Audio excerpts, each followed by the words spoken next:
I will call to order a regular meeting of the Wellington Board of Selectmen. Today is March 1st at 6:30 p.m. We'll know all three selectmen are in attendance, but Selectman Boritz, Selectwoman Boritz needs to leave our meeting early. So I will make a motion to move items C and D of new business between present to speak and correspondence. I'll second. Seconded by John. Any discussion?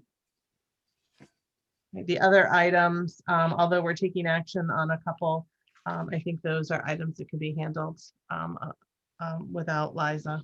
And this will allow her to participate with the budget process. All right. Thank you. Thank you. Seeing no further discussion, I will call for a vote.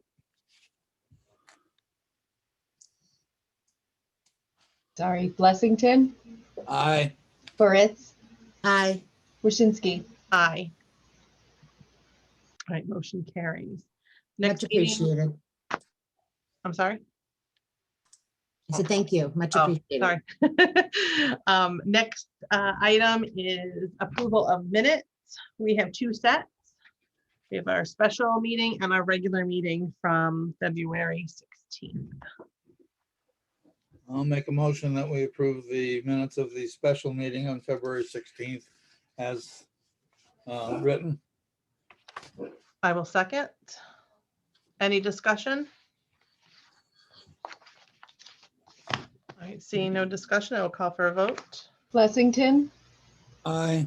Boritz, Aye. Waschinsky. Aye. All right. Now we're on to our regular minutes. On the February 16th, I will make a motion to approve the regular meeting minutes of February 16th as written. Second. Seconded by Liza. Any discussion? All right, seeing none, I will call for a vote. Blessington, Aye. Boritz, Aye. Waschinsky. Aye. All right. All right, this is the time for we have present to speak. If there is anyone on the call who would like to speak, I ask that you state your name for the record and limit yourself to 2 minutes. If there is anyone present to speak, you should be able to unmute yourself.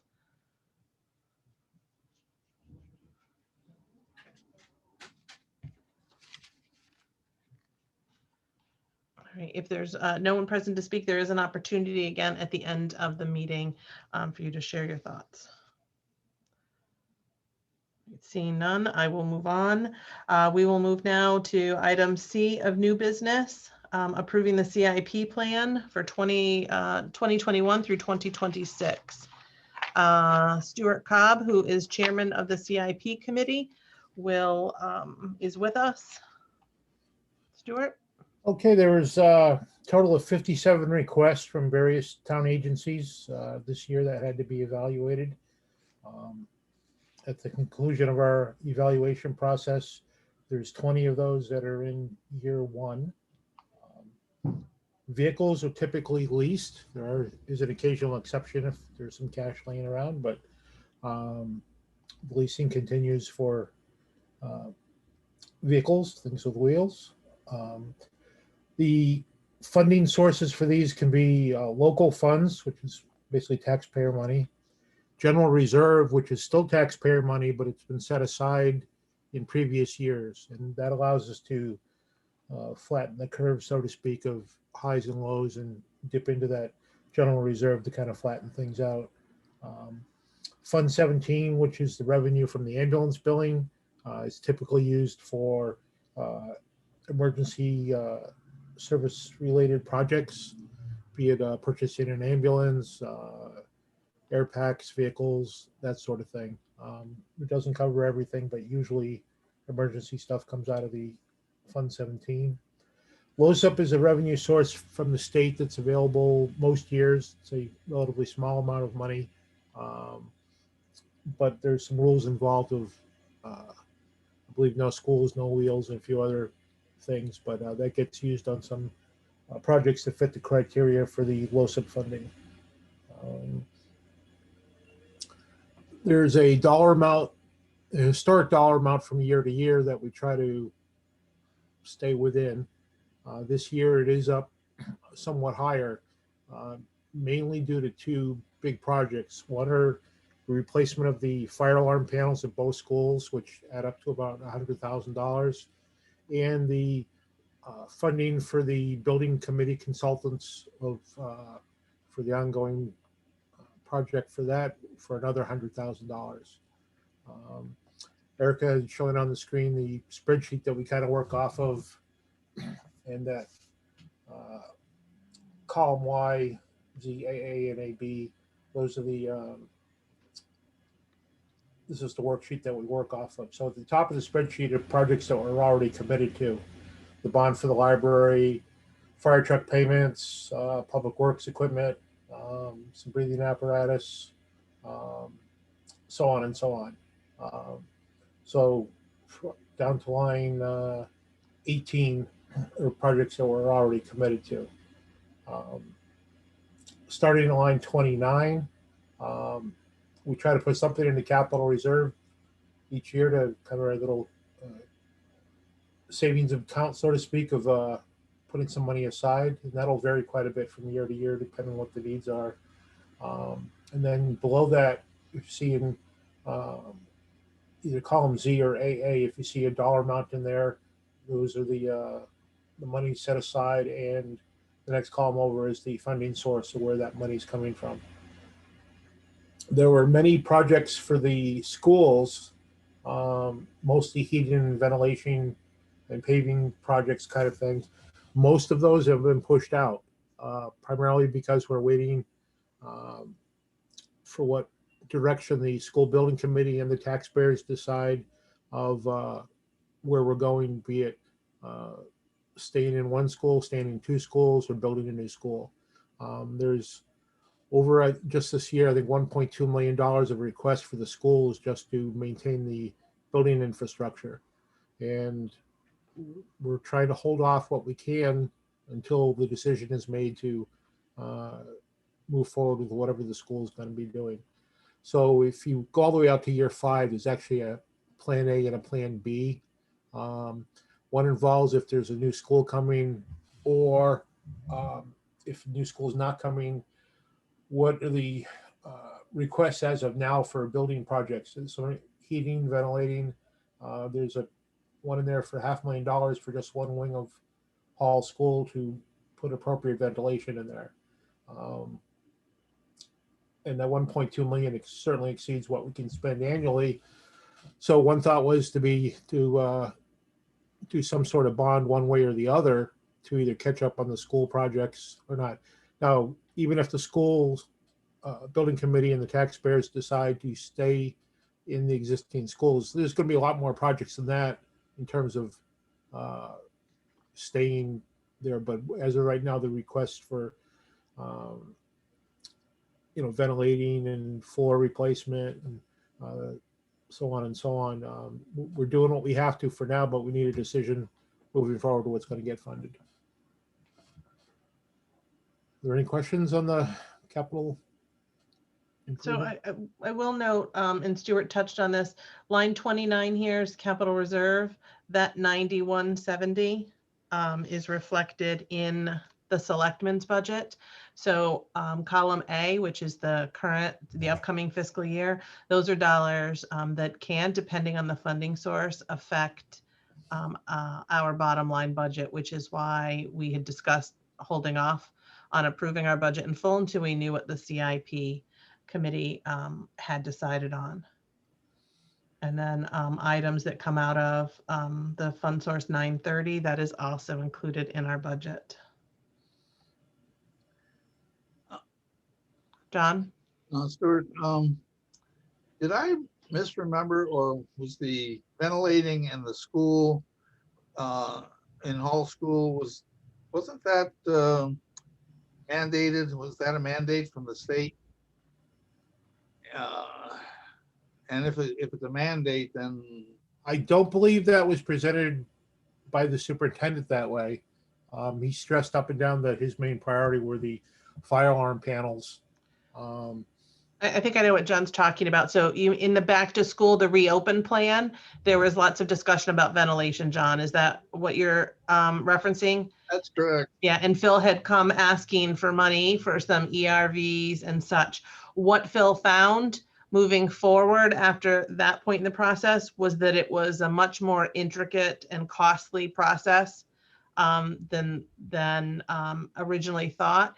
And they were able to achieve enough of an increased ventilation, certainly not ideal, but enough for moving forward with purchasing air purifiers that they put in individual classrooms. So they didn't go forward with the original project he was talking about. It required hiring an architect, and it was much more intricate than first thought. So it wasn't mandated, but it was like every opening, even with this building, you were encouraged to increase ventilation. So we purchased, for instance, we purchased the same kind of air purifiers they did at the school for this building, and you'll see them if and when you come in to visit us, you'll see them in different areas and different wings of the building. Well, that's not the way I had understood it. And, we're all used to unfunded mandates, which, but okay. I think it's going to be something that's coming forward. It's an ongoing conversation with schools about ventilation, whether or not there'll be school construction funding for that kind of thing. Phil was just mentioning today, it was a topic on one of their calls, and whether or not there would be dollars in school construction grants going forward. And that remains to be seen. Okay.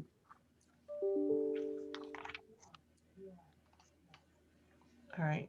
So you can see the list of projects specifically for year one, besides our current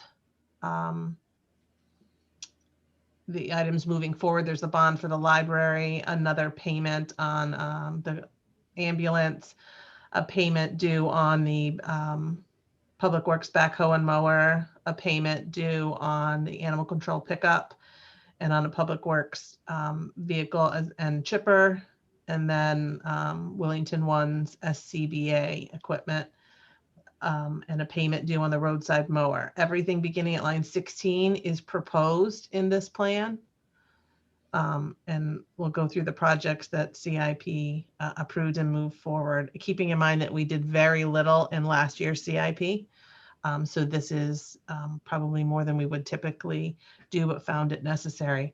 So there's a fire panel at Center School here at line 63, chip sealing and relining the lower parking lot at Center School, the fire panels at Hall School, painting the interior of the library at Hall School, resurfacing the gym floor is line 74, putting heat on the stage at Hall School at line 77. Apologize when I can't highlight, I lose track. There's, we've gone to, Public Works has moved to the radios that we could use from the state tower and had great response from them, and they now can connect with each other all over town, which was not something we could do for years. The school is looking, obviously for various safety reasons, moving to the same system. So you'll see that district 9 radios here for $16,408. The pouring the concrete in the basement floor, I think has been a priority of mine for some time. I think with the latest mold issue, it's imperative that we move forward with that.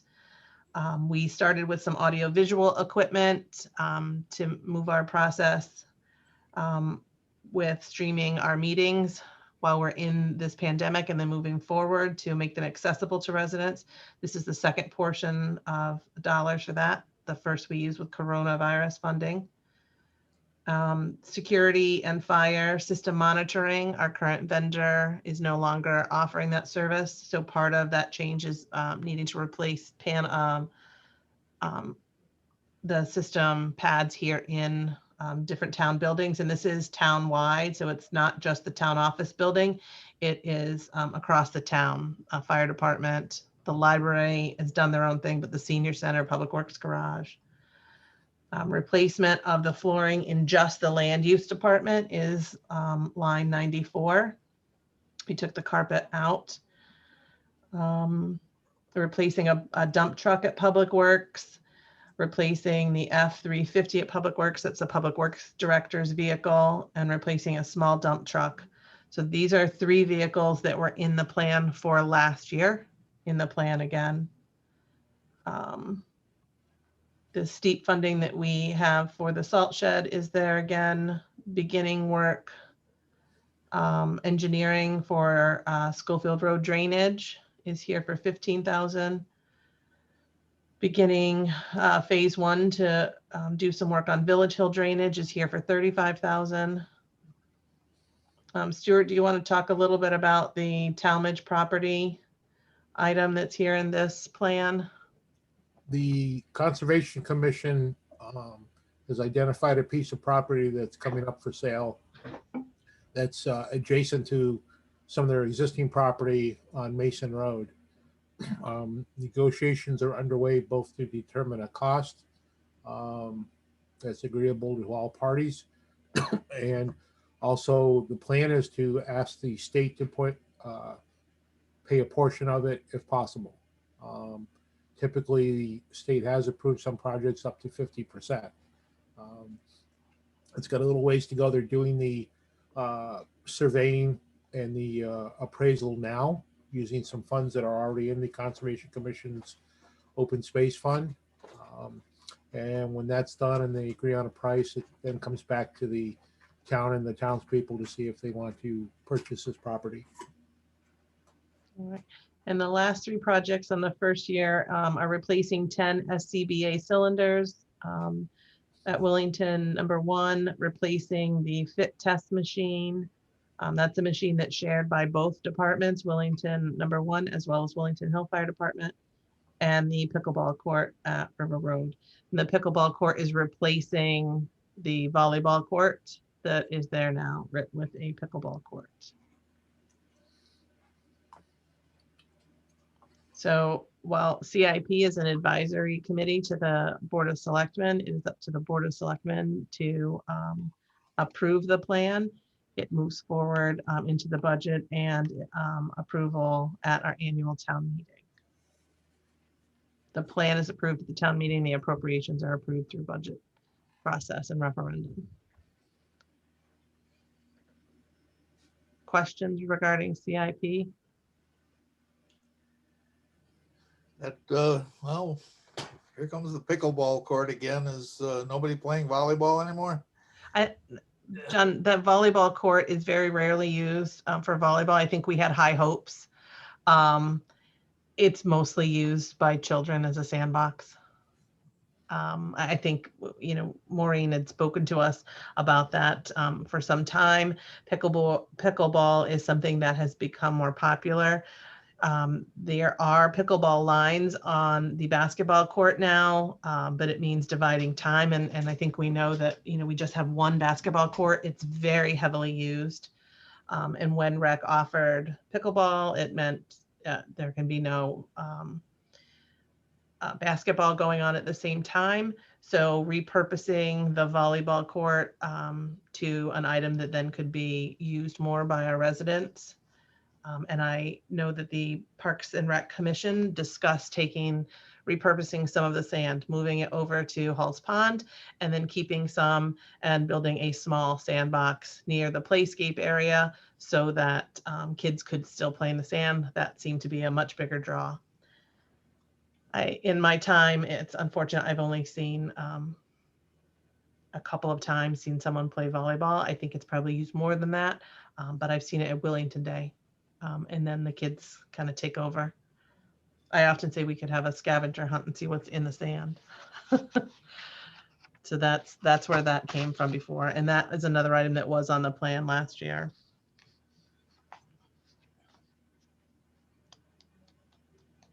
Okay. So. And I think the another unusual part of this plan that we probably have not seen in years past, you'll see the plan includes 2 options for that year 5. Again, Stuart touched on that. if the school building committee were to recommend a new school, whether it be renovated or new on new land, and the town went forward with that direction, again, that would have to go through quite a process and referendum before that would be finalized. Or if that did not move forward, the items that need to be maintained still need to be done, putting them into one bond to get the work done that needs to be done at our two schools. So it's not a 6-year plan, it is 5. And we're hoping that within the next year of that committee meeting, that we will start to see some direction come out of that discussion. I'm the consultant for the school building committee. Mhm. How is the makeup, or who decides who, or how is the decision made as to what consultant we would hire? Do we put So out it would be the school building committee that would make the decision, and we do an RFP that would go out, and the school building committee would interview those, similar to what was done back in the 1990 plan. They put out an RFP, received bids back, interviewed, and then the building committee chose a consultant. Okay, And if I remember correctly, that is an up to $100,000 type thing, right? Like that, Yes, it's held in the event that we need it, because when we need it, we'll need it. correct. So But in this it's case, it not may not be necessarily- 100,000. And then when and if a new school or a school construction grant is taken for this process, it's reimbursable. So here you see the 100,000 and you reflect what on the current reimbursement rate at 55.36 would be. And so that would be reimbursed, but that wouldn't happen until you have a construction grant for something. So if nothing were to happen, then you don't get the reimbursement back. Okay. So hiring the consultant by the committee does not mean a new project is going forward. There are many steps between those things. And again, in years past, Town of Wellington had a school building committee, hired a consultant, did not put on an addition or build a new building. So it would just mean you don't get the reimbursement goes with the actual grant. So can I make a motion that Yes, you we accept the CIP proposal as written? Yes, you can. Motion made by Liza. Is there a second? I'll leave you a second. Seconded by John. I'm going to stop sharing. Any discussion?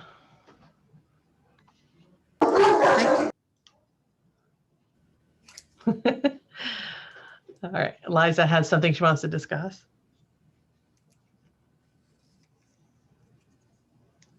Sorry. That's okay. I think, when we present this to the Board of Finance and have feedback, then I think we'll know if there are other adjustments that we need to make. I think, we've had conversations over the last couple of months, well, the last year really, about the economic times being a little uncertain. And while we have been in a decent place, who knows what will change that, but I'm comfortable with pushing forward what we have right now with the expectation that, there are a couple of pieces on there that I certainly would entertain, conversations about, should Board of Finance come back and say that we need to trim some dollars out. I agree. That I think there's some really strong needs in that plan. There are probably a couple more that I could argue are not needed right now, but would give benefit to our residents for sure. So I think there's an opportunity to discuss.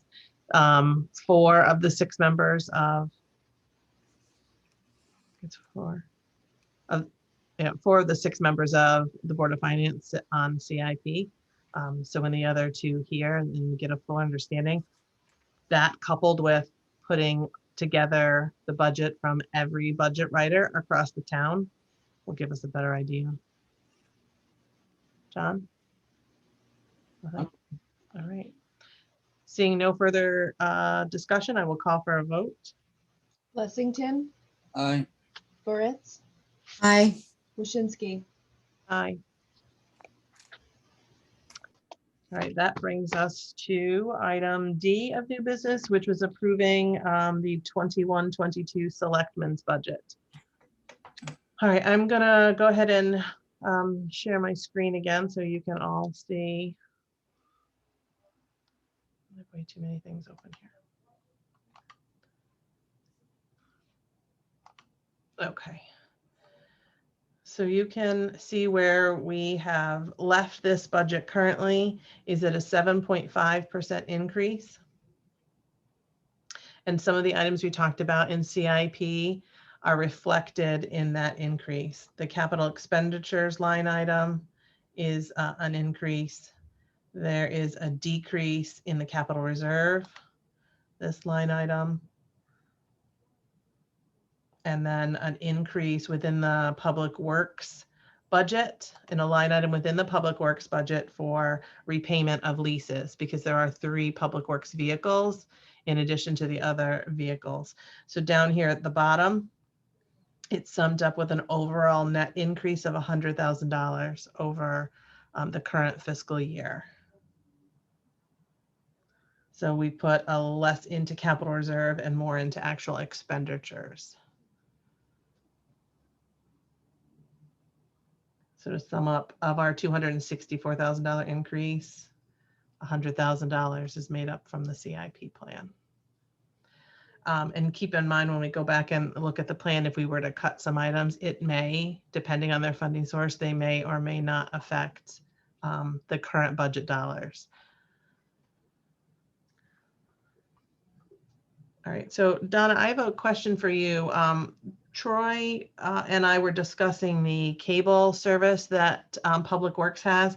Am I correct in that that comes out of the TOB telephone line? That their TV and internet is under 181,530? Can you just I confirm will that? reconfirm that for you. Thank you. I'll put it in an email to you. Okay. I think it's in Troy's budget, but I just want I to, thought it was in have some Troy's, but I was looking at the bills that I just, that just came across my desk.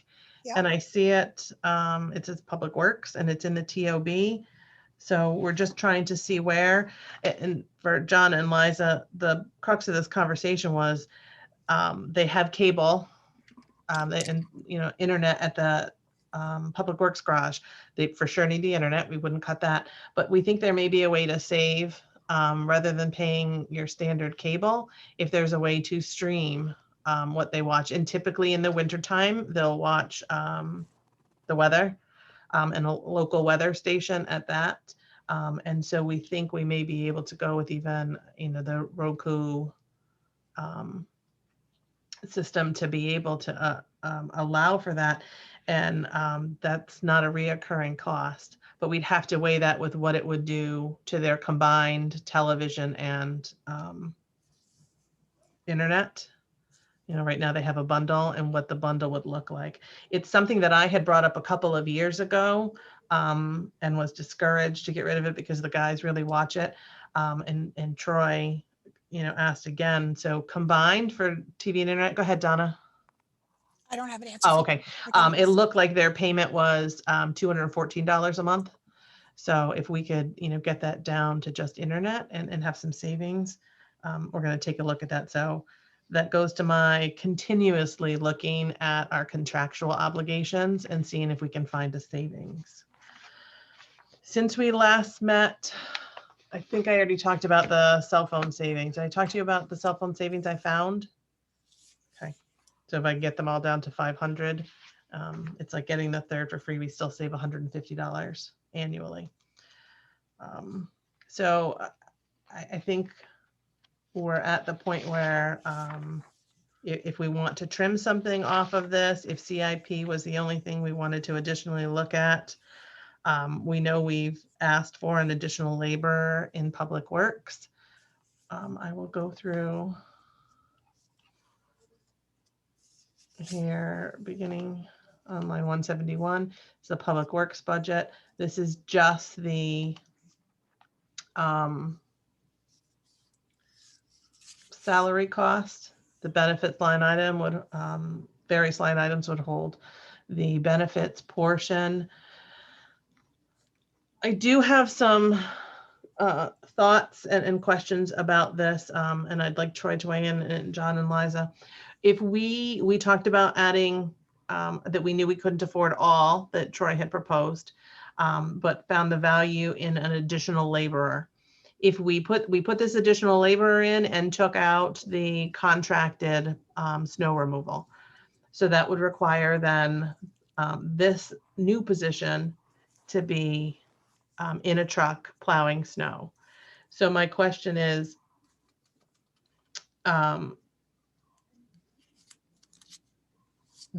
that anytime that happens, that particular laborer would receive an upgrade per the CBA to the driver pay. Troy, can you talk to us a little bit about the difference in job descriptions between a laborer and a driver? A driver is basically a driver. That's his job, to just drive a truck, to pull a trailer. When you have the machine, that's his job. If they're doing something like, say, a catch basin, he would be in the truck for most of the day, where a laborer wouldn't be in the truck. A laborer would be the guy, shoveling or building the catch basin, stuff like that. I mean, basically everybody works together, but he wouldn't be in a truck where the truck driver would be in the truck. And what you're looking for really is someone more as a laborer, and the most cost-effective way for us to do that, is using our laborer to then plow snow in addition, and then they're paid that upgrade when that happens. Just when they're in the truck. Correct. So just food for thought if we thought there was a need for anything else. But I think Troy's original intent for the position as a whole was needing an additional laborer those times outside of when there's snow to plow.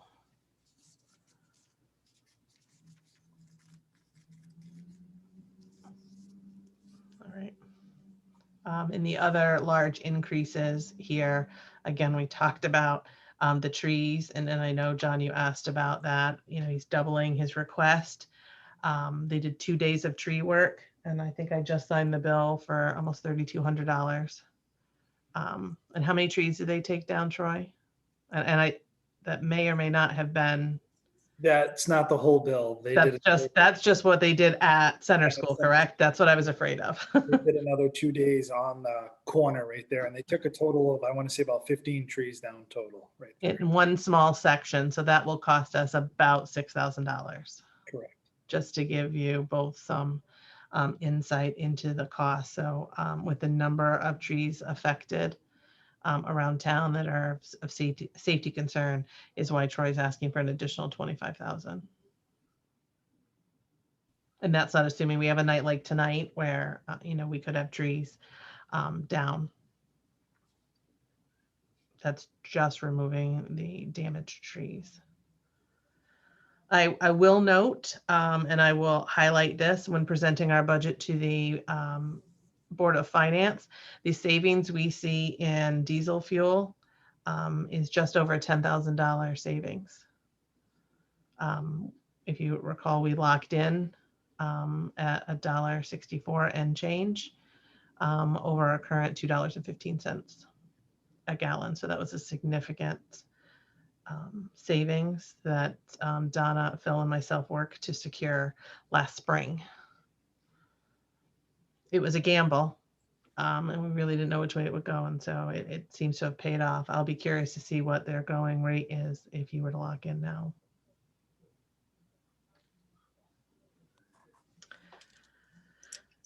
So we've had a chance to look over, are there any additional areas in which you feel we should cut? Again, this is asking for a $264,189 increase. I just want to go back here to the laborer. So if he's going to be a laborer and a truck driver we're putting in here as a laborer, budgeting for a laborer. Mhm. The truck driver we have is about about $8,000 more. So how would we be paying him? Would he, we're gonna pay this person as a laborer, but we're gonna have him driving a truck. So if the difference between a laborer and driver, if we were go to year one, and I'm using the current contract dollar figures, it is $1.95 an hour difference between the two positions. Okay, so that's, So this is budgeted at 40 hours a week as a laborer. But there are, and it happens often, there are times where our staff are paid the upgrade if they're asked to do work in a higher class. you pay $1.95 an hour if, You plus- pay them at the equivalent rate. So if they're, depending on the step they're in. well, if he goes, so if this So guy we're goes looking out at step one. next week and plows for 2 days for a snowstorm, you just get paid as a driver for those 2 days? Correct. Okay.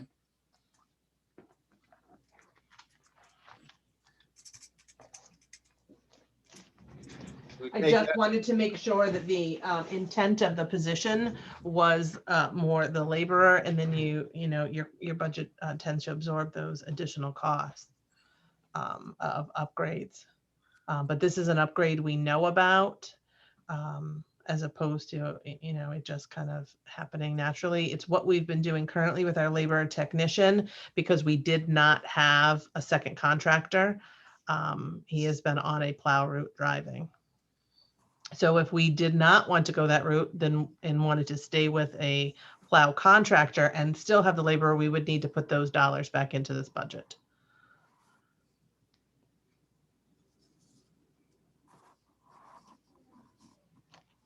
I think it still makes financial sense this way if we're hiring the laborer to pay them the differential if they're driving on occasion. I think there's been an increased ask of help from Public Works. There's been an ongoing discussion about some conservation work and whether or not Public Works can begin to do those things. It's, whether the library has inquired at times if Public Works could help them do things. I think we always tend to say Public Works can help us do all these things, but the reality is they have, outside of the director, they have a full-time crew of 4, which is not much with the amount of work that needs to be done in our town. And then a part-time laborer that works 2 days a week at Public Works and 3 days a week at the transfer station. So, you're looking at a full-time crew of 4. And there's a lot of work to be done besides just plowing snow. And we expect a lot of them. We do not have a facilities director in this town. Everything that goes on with our facilities falls to Public Works. So while they might need to be fixing a roadway, and then they get a call that the roof is leaking at the town office building, that there isn't personnel to be doing both. I will say that, Troy, as a Public Works director, often is the person who comes here and manages those things. But I think there's no question that we are understaffed. We are at bare bones with most of our departments. There's a level of, one person overlap in some and not all. And that's always a concern. Certainly, it's been a worry throughout this pandemic. If we had staff become affected by needing to quarantine or because they weren't positive and having to be out of the office and it spread, boy, we might have been in some big trouble here with really no additional resources, specifically in the finance office. That could have been a real issue. So I'd like to, go ahead. sorry, just moving us forward Mhm. to vote. I'd like to make a motion to approve the Board of Selectmen budget as proposed.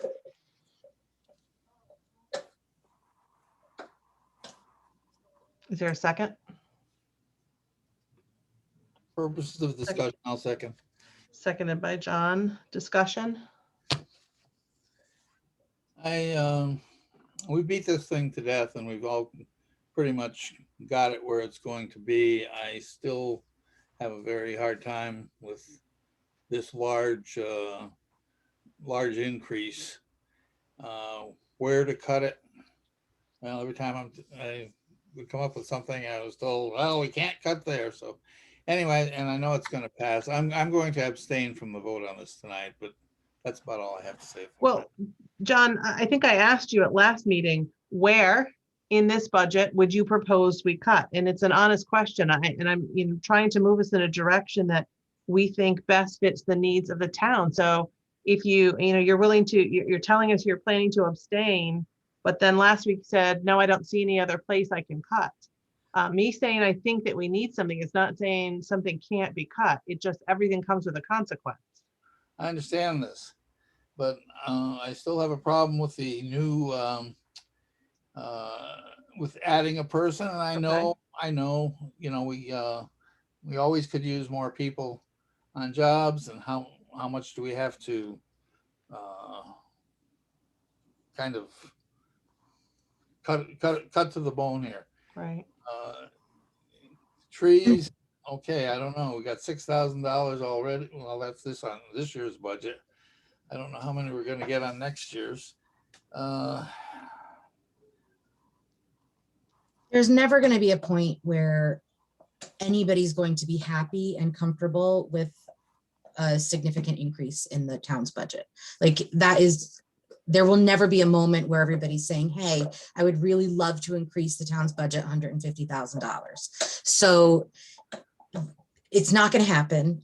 So our job is to say, all right, this is what we feel we need. Hopefully we can get what we feel we need. If we can't, if Board of Finance comes back or the town votes the budget down, then we have to figure out what we do at that point. But again, and I know I've said this in multiple meetings, our job is to put forth what we think is going to be the wisest investment for the town. And we're doing that. I think, and I think we're doing that in a very moderate way. Like, we are not going crazy with that. Certainly there are ways in which we could add many more hundreds of thousands of dollars to this budget and having it be justified expenses. And we're not doing that. So I think we're being fairly fair. Loki agrees with me apparently. So, but I think I made my point. I'll mute my mic. Casey's wondering where that barking is coming from. I agree, Liza. There's no part of me that wants to send forth a budget with this large an increase in these uncertain times. But I also feel that this is the most, this is probably the most I'm willing to get it to without the Board of Finance saying, giving us some guidance that it's not something that the town could afford or sustain to move forward. This is what I believe will best meet the basic needs of running town government. I could certainly add some things in here. And again, there is an addition to the individual, the full-time person, there is a large increase coming out of the CIP plan, and things were put off last year, and that has ramifications, as well as new projects. I will say to you that currently at the Senate level is the American, what do they call it? The American Rescue Plan. And I think you've heard me mention this before. In that, current estimates of dollars for coronavirus relief to the town of Willington is estimated between $1,087,000 roughly and $1.3 million. Now, if we knew, there's very loose guidance on what those dollars could mean for us.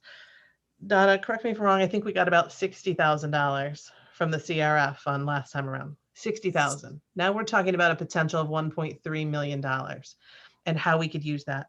The big difference between that plan and the previous plan was this can make up for lost revenue. So if we had a loss in revenue, we could use those dollars. Some of the items in our budget, I think we could justify spending from that plan. I wish that was something that was done before we got through our budget process and asked taxpayers to be responsible for it. And I'll keep things posted as that happens, if it can affect the budget before it goes to townspeople. Because we did not move forward projects last year, specifically because of coronavirus, i.e. 3 public works vehicles, amongst other things in our budget. So if those are things we could purchase out of those dollars, along with anything else and any revenue that was lost, I think that would be a good use of those federal dollars that are coming our way. But again, it just passed the House late Friday night or Saturday. And so now it's at work through the Senate. And my understanding is by mid-March, they should have some answers. So we'll keep the Board of Finance posted on that. If we could remove some things from this budget that, are kind of one-time purchases, I'd like to do that to get those dollars down. But I still think all of these things are necessary. There's a large increase in town office operations that includes a big Microsoft Office project. That's a one-time purchase for us. There will be some long-term annual expenditures, but the large piece of this will not be needed next year. So I anticipate if everything were to stay the same, we'd see a decrease in that particular line item next year. I apologize. Troy we're still working to see if we can negotiate our contract for bulky and household waste disposal. There's a significant increase there. If we can see some savings, we'll pass those along as this goes. So just because we're approving a budget tonight does not mean we have stopped trying to find some savings in other places, John. But yes, adding that position is a significant increase. I will say that if we don't include that, and if we were to cut that, we have to put back into place some dollars for contractors from contracted snow removal. So it won't be a pure savings for the entire amount, because we will have to offset with the cost of a contractor.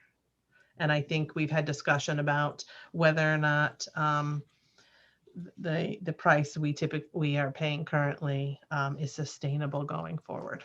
So we will have to relook at that if, again, we pass this budget and it comes back to us.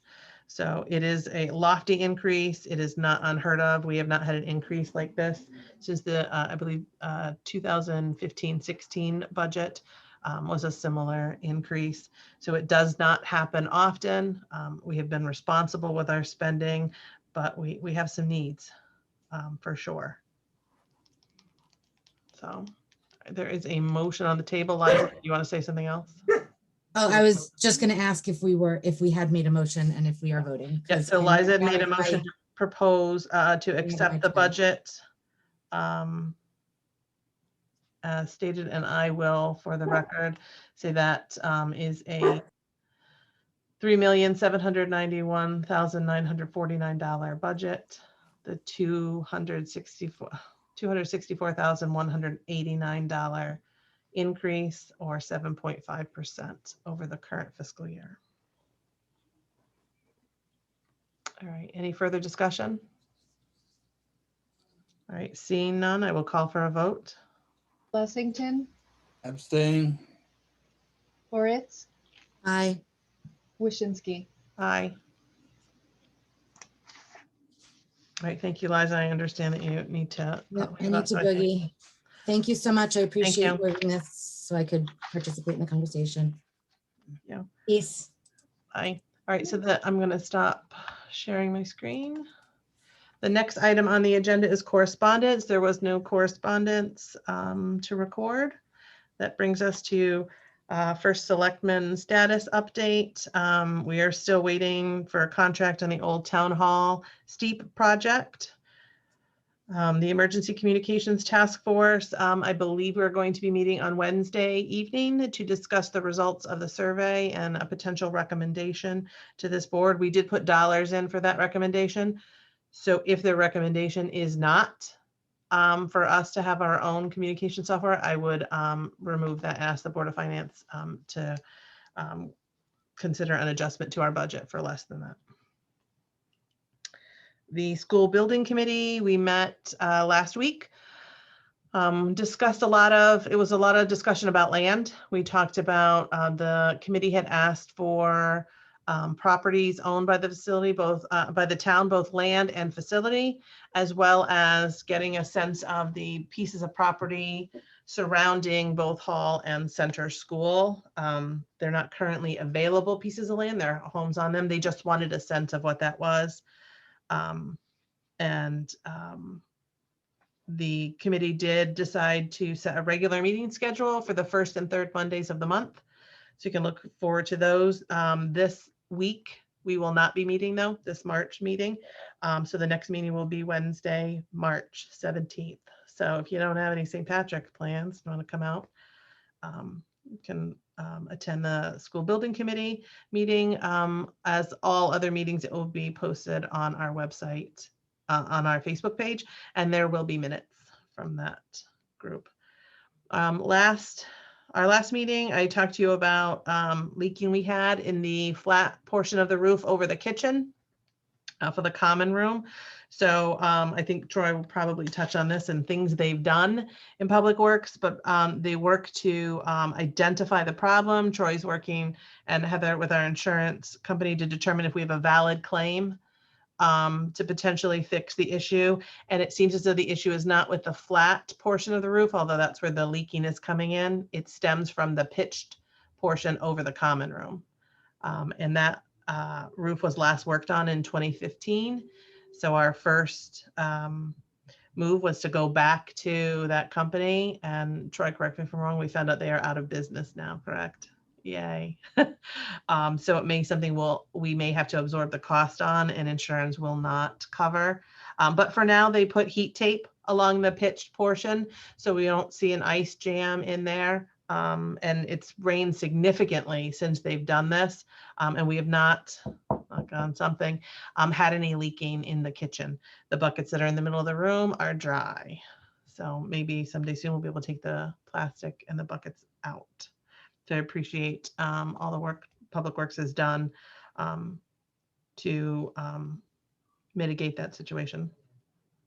The LOTSIP grant, this is the project in South Willington. The Board of Finance authorized the $22,000 transfer within our current fiscal budget to cover the design costs for that project. So we are moving forward with that project. I know there has been some communications and some folks from EC Chap and renters down at the mills, and someone from the owner at High Chase have made requests to Board of Finance and CIP to put some emergency funds for the remainder of the sidewalks in. While I think it's necessary for us to make some forward progress in removing those sidewalks, we're pretty far into the budget process. I have absolutely no idea what those dollars would look like. Thus far, we have not included it in our budget, but I think going forward, when we're through this LOTSIP project, we should investigate what some engineering to see what the cost would be, so we can move forward with some sort of plan while still looking for grants that could potentially cover the costs, such as the LOTSIP. If there were any adjustments made to the LOTSIP plan that went further, we would entertain those as they're allowed. So that could change going forward what we needed. So I hesitate to say now we should put dollars into this plan. A, not sure what those would be, but B, if there was some additional work done in that area, it would alter the need for that. So we're just not at the place where I think we could adequately fund for a project we have not planned for at all. So if you've watched any of those meetings, you'll see them, John. I just, can I go back? Where exactly do we stand on the hiring the planning, the consultants? So I know Mike D'Amato is running, he's managing this project. And so we'll put out an RFP for that. And he's working with the folks at the state on all of that to make sure they meet all the Get that out design. of RFP or we're going to? We're going to. We're going Yeah, I haven't seen it yet. Okay. And I'm not sure if Mike was here today. I apologize. I was locked in here. No, he's usually here on Wednesdays. So when he's here again, we'll talk about where he's at in the next step. In the furnace replacement in the finance office, that work was completed last week, so they have heat. On wood, everything hopefully will be good for many years to come. So those are all of my updates. That brings us to Public Works. Troy. All right. We fixed the gutter in between the two buildings there. We had the leak last time where we emptied the bucket. So I think we got it under control this time by actually sealing that leak up.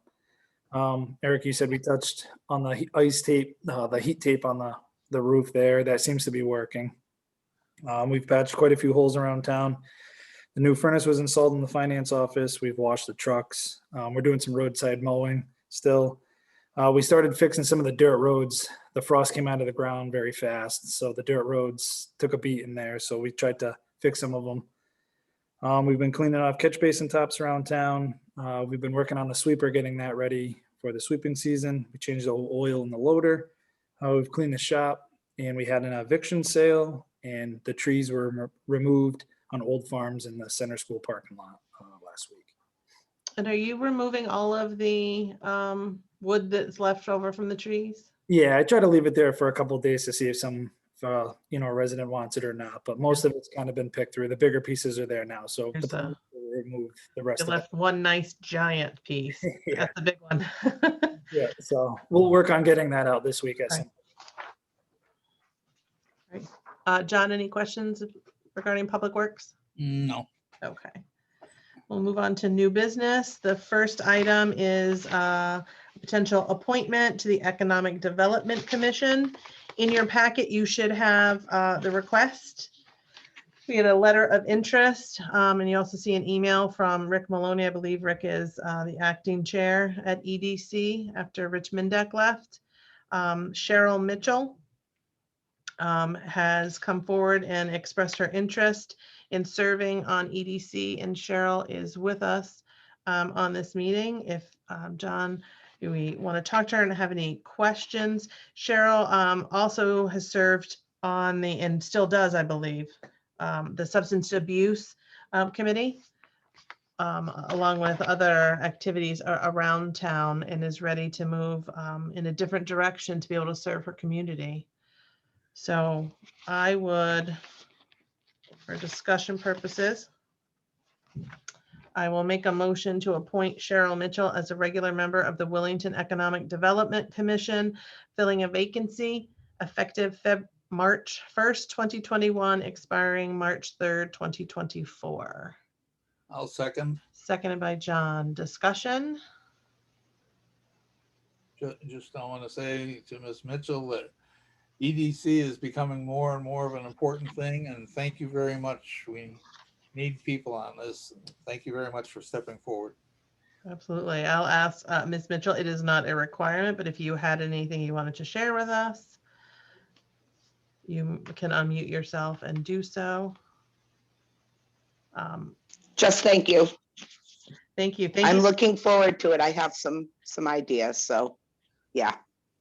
Right, well, we look forward to seeing what you can do in conjunction with the EDC, and thank you for coming forward. Oftentimes we say we have a hard time filling things. I will say as of late, we have been filling vacancies on our boards and commissions. So thank you, Mrs. Mitchell, for coming forward. You're welcome. Thank you. All right, any other discussion? Seeing none, I will call for a vote. Blessington, Aye. Waschinsky. Aye. Oh, that's it, just two. All right, motion carries. We will get information out to you. Cheryl, you will get something from our office. And before sitting as a member, you'll have to be sworn in by the town clerk, but that will all come to you shortly. So thank you. right, that brings us to tax refunds. There's several here, so I'll start. John, feel free to jump in.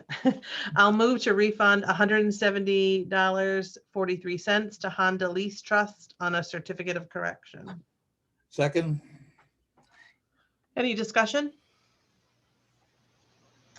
Seeing none, call for a vote. Blessington, aye. Waschinsky, Aye.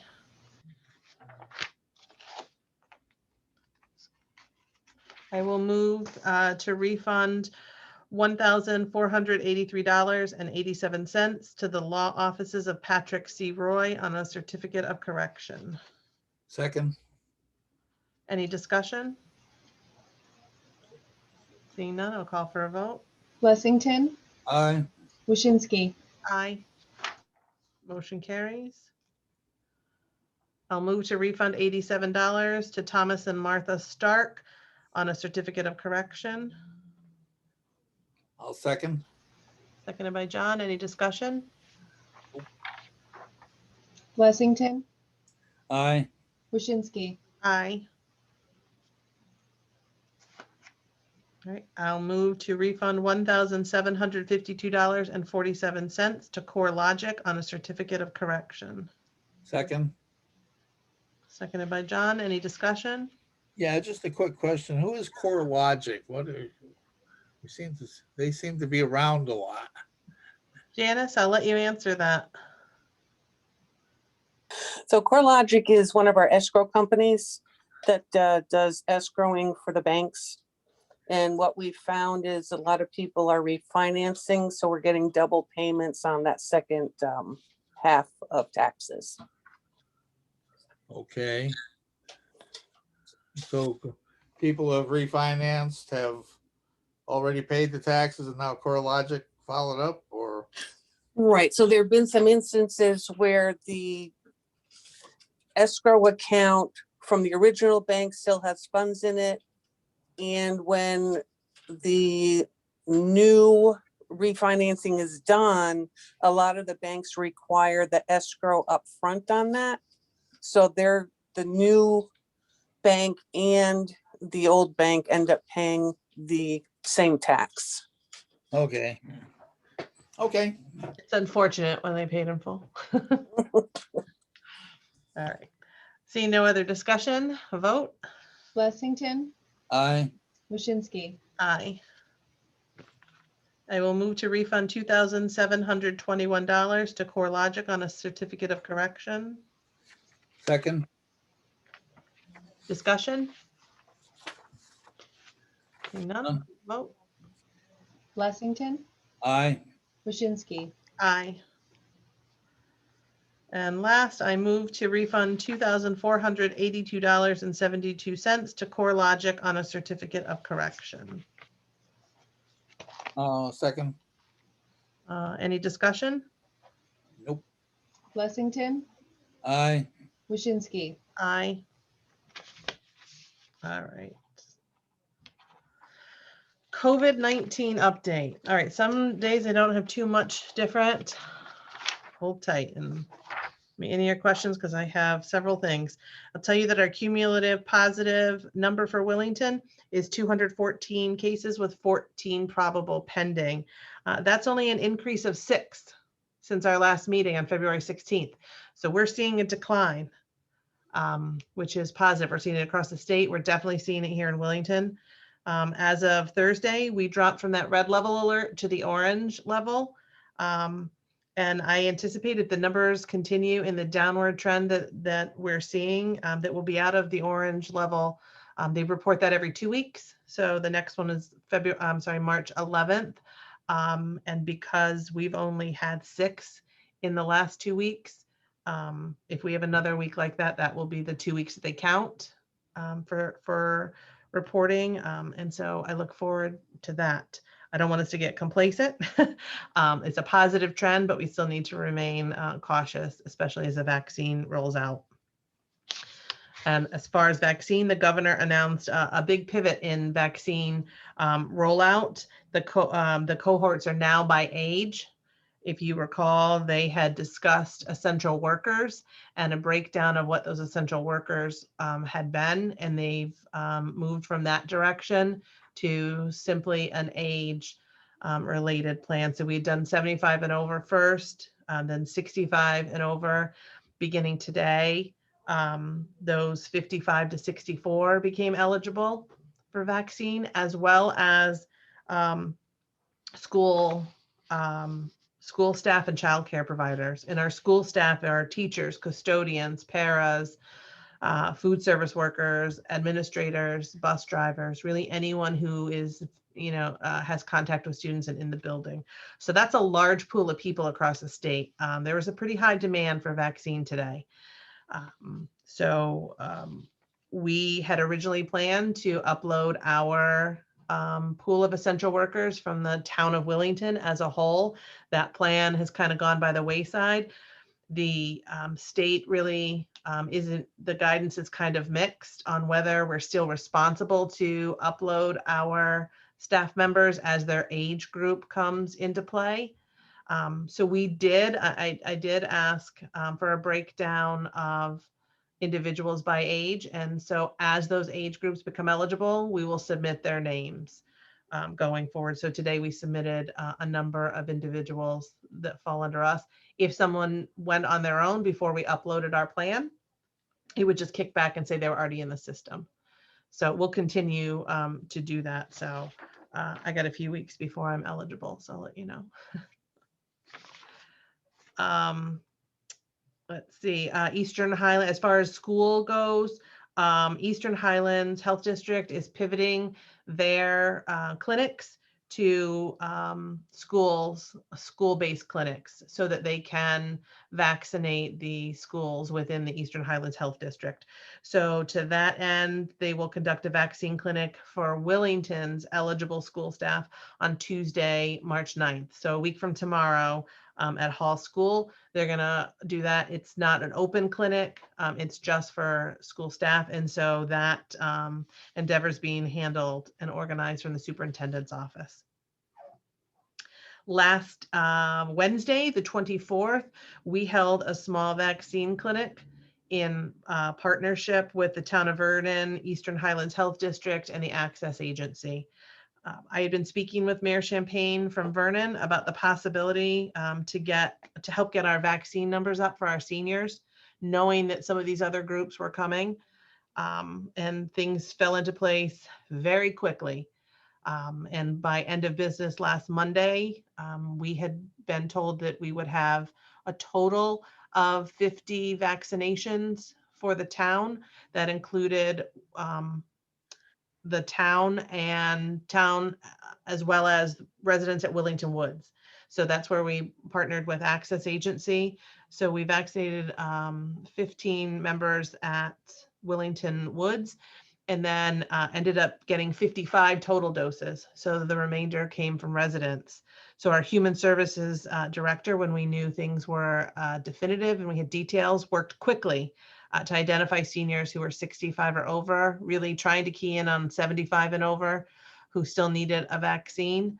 And she really, her efforts in making cold calls.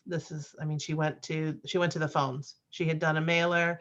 She worked hard to very quickly, within less than 24 hours, put together a list so that no vaccine left Willington unused. Even at the clinic, when they said we have a couple extra doses, we started identifying some more individuals very quickly who could get there within a very short period of time. So again, that was 55 total individuals, including 15 at Willington Woods, who would, it would have been very difficult otherwise for them to get transportation or, mobility issues. So we're thankful for that. I want to thank Mayor Champagne, Lieutenant Bill Meyer from the town of Vernon, Richard Gold and Sherry from Access Agency at Willington Woods, Rob Miller at Eastern Highlands, for setting all of this in motion and partnering with us. A big thank you to Jenny Arpin for working in a very brief window, again, to make sure that no vaccine left Willington unused and we could help people who are looking for a vaccination. And I want to thank our volunteers who answered the very last minute call for assistance in the process during the day at the clinic, which was Bethany Colonia, our new Parks and Rec director, and Alex Moore, chief at Wellington #1, were able to come out and help us there. This was just first dose only. That was one of the criteria for getting people in. And on March 24th, those people will come back, same time, same place, and get their second dose. So they didn't have to make an additional appointment. Everything carried over to 4 weeks later. And so they will get a second dose from us. And again, the folks from Vernon and Eastern Highlands will come out to administer those vaccines. So vaccine data came out on Thursday. The data was through March 24th. What I don't know is that if it includes our clinic numbers. So I'm going to give you some numbers. I don't know if they included those doses that we gave out because we didn't use the VAM system. Vernon is not using the VAM system for their clinic, and we were following their model. So as of the data reported through March 24th, 667 residents, or 11.37% of Wellington's population, had received their first dose vaccine. Of those, 195 were 65 and over, and that was 43%. And 196 or 70.25% were residents 75 and over. So our numbers have gone up a little bit. They are within the state average. We know that there's some folks who don't want the vaccine. We know that there's some folks who are still having trouble getting the vaccine, and we're still working through Human Services to assist people who need help and are having trouble accessing the system. So we'll continue to do that. Any questions about the vaccine or our clinic, John? No? Okay. I did share on Thursday with the Board of Finance that the governor's office at the statewide municipal call we had on Wednesday, they indicated that we won't have a budget process like we did last year. I know, John, you've asked about that, and the Board of Finance really wanted to know. They really indicated that unless there was an overwhelming need or an outcry from municipalities, that they didn't see the need to take that drastic step. There are some things that would be helpful if we're still under emergency declaration, but that municipalities would be looking for, including Wellington, but that's more along the lines of absentee voting allowing. But I think that there is, specifically in Wellington, I don't see any reason why we couldn't hold our budget process in as typical a manner as we do, maybe not in person, but using a hybrid model and an in-person referendum. We think it could be done, but the state really, they indicated to us that unless there was some real need, we're not where we were last year. We don't have a shortage of PPE. We don't have increasing numbers and hospitalizations. So that's good news. I think it's important that people be able to vote on our budget and not have it go through the process it went last year. So I was happy to hear that. And to that note, the current emergency declaration is set to expire April 20th. And we don't know yet if it will be extended or the implications if it just expires. So I'll keep you posted. Our annual town meeting is April 20th.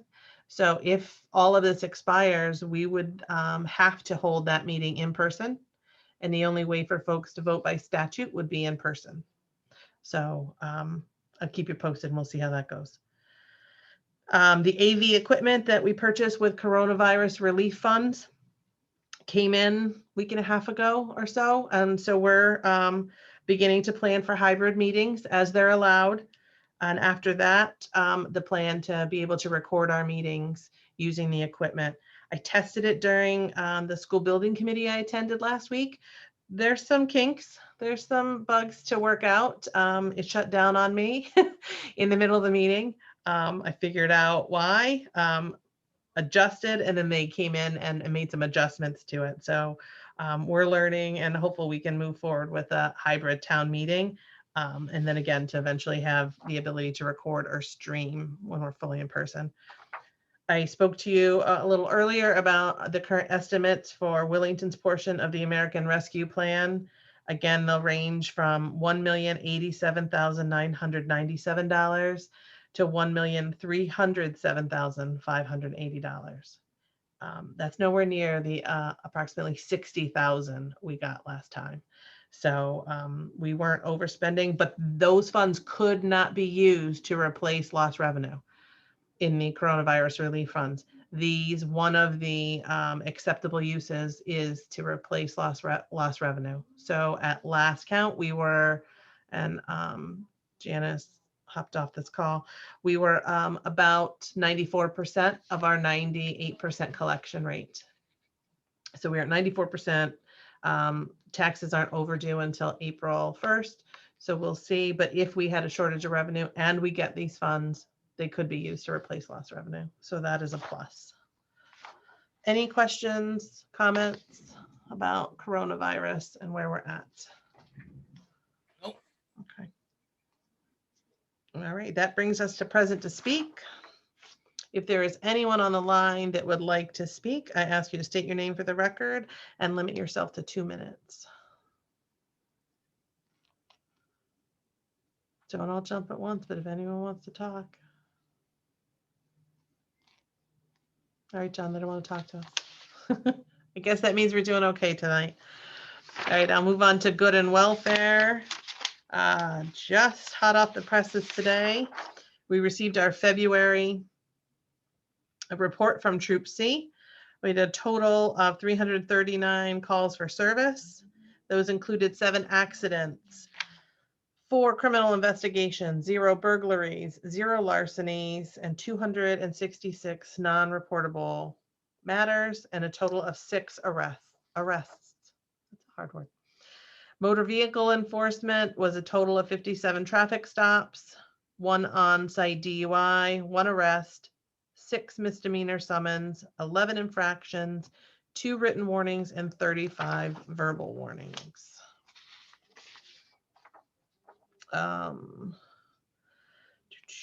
Again, I'm going to remind folks, and we'll put it in our minutes. If you need detailed information about COVID-19, you can reach the portal at portal.ct.gov/coronavirus. Mobile food share will be here at the town office building this Wednesday from 11 to 11:30. And contact Human Services if you have any questions.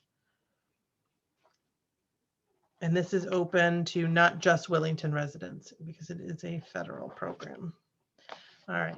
If you can, please continue to support our local small businesses and restaurants. I mentioned at our last meeting, Wellington Day was looking at a new date. It's currently being planned for Saturday, August 28th, with a rain date of August 29th. Again, this is obviously very fluid. If something were to change, we will adjust as needed, or trying to plan something that can go forward with restrictions we currently have. If you're interested, anyone's interested in being part of the planning committee, the next meeting is this Friday, March 5th at 6:30 via Zoom.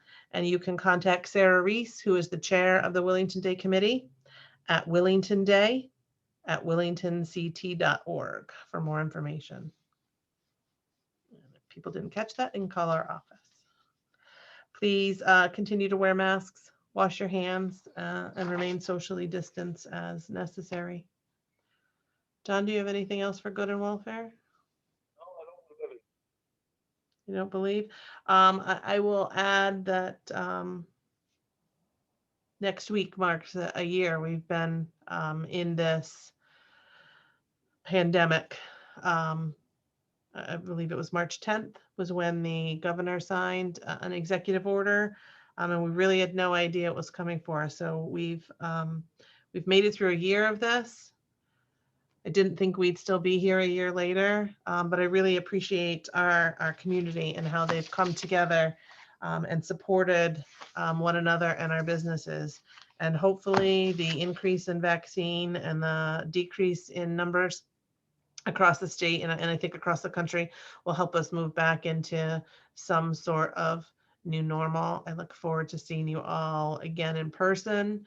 But I think we've got a little bit longer to go, but I feel like I can start to see a light at the end of the tunnel. Maybe. Or a light to some change. So thank you all for really everything you've done, John, for, pivoting into this new world. Again, I can't believe it's been a year already where we were saying, what is that's happening across the ocean? It certainly wasn't here. And here we are. So if nothing else, I will entertain a motion to adjourn. So moved at 7:50. Thank you all. Have a good evening.